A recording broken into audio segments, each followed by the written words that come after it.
ஊக்குவிப்பதற்காக மத்திய அரசால் கொண்டுவரப்பட்ட விஸ்வகர்மா திட்டம் சமூக நீதிக்கு எதிரானது. கலைஞர் கைவினை திட்டத்தை தொடங்கி வைத்து முதலமைச்சர் மு.க. ஸ்டாலின் விமர்சனம்.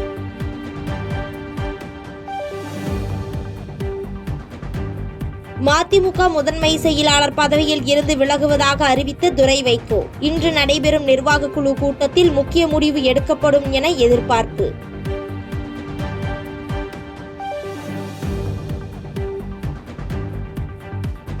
திராவிட மாடல் ஆட்சியில் தமிழ்நாட்டின் விண்வெளி தொழில் வளர்ச்சி ராக்கெட் போல உயரும். விண்வெளி கொள்கை குறித்து எதிர்க்கட்சியினர் விமர்சித்திருந்த நிலையில் தொழில்துறை அமைச்சர் டி.ஆர்.பி. ராஜா பதில்.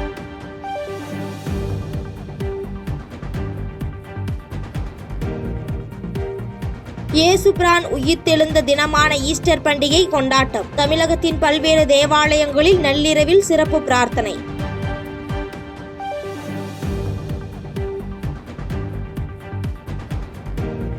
தமிழகத்தில் இன்று முதல் 3 நாட்களுக்கு இயல்பை விட அதிகமான வெப்பநிலை பதிவாகும். ஒரு சில இடங்களில் லேசான மழை பெய்ய வாய்ப்புள்ளதாகவும் இந்திய வானிலை ஆய்வு மையம் தகவல்.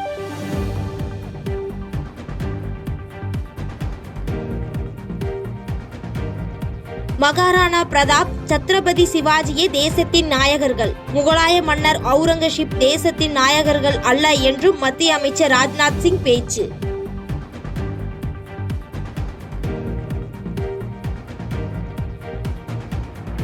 எப்போதும் உண்மைதான் தன்னை பாதுகாத்து வருகிறது. துணிச்சலையும் உண்மையின் பக்கம் நிற்பதையும் நேரு கற்பித்துள்ளதாக ராகுல் காந்தி பேச்சு.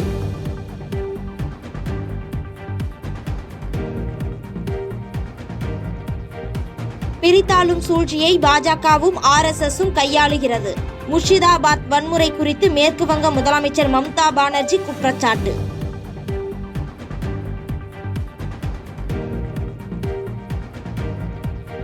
பிஜு ஜனதா தளத்தின் தலைவராக 9வது முறையாக தேர்வானார் நவீன் பட்நாயக். 1997 கட்சி தொடங்கப்பட்டதில் இருந்து தலைவராக இருக்கிறார்.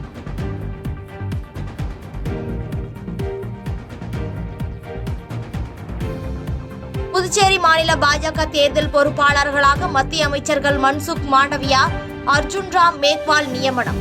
அடுத்த ஆண்டு சட்டப்பேரவை நடைபெறுவதையொட்டி நடவடிக்கை.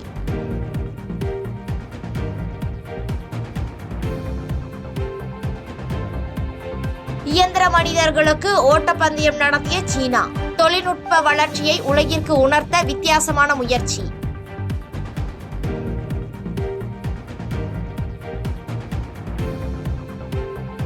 IPL லீக் போட்டியில் ராஜஸ்தானை வீழ்த்தி லக்னோ த்ரில் வெற்றி. அறிமுக போட்டியிலேயே முதல் பந்தில் சிக்ஸர் விளாசி 14 வயது இளம் வீரர் சூரியவன்ஷி.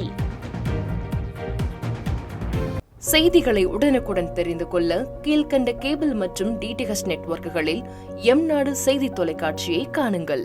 பாதகம் செய்பவரை கண்டால் நாம் பயம் கொள்ளலாகாது பாப்பா. மோதி மிதித்துவிடு பாப்பா, அவர் முகத்தில் உமிழ்ந்துவிடு பாப்பா.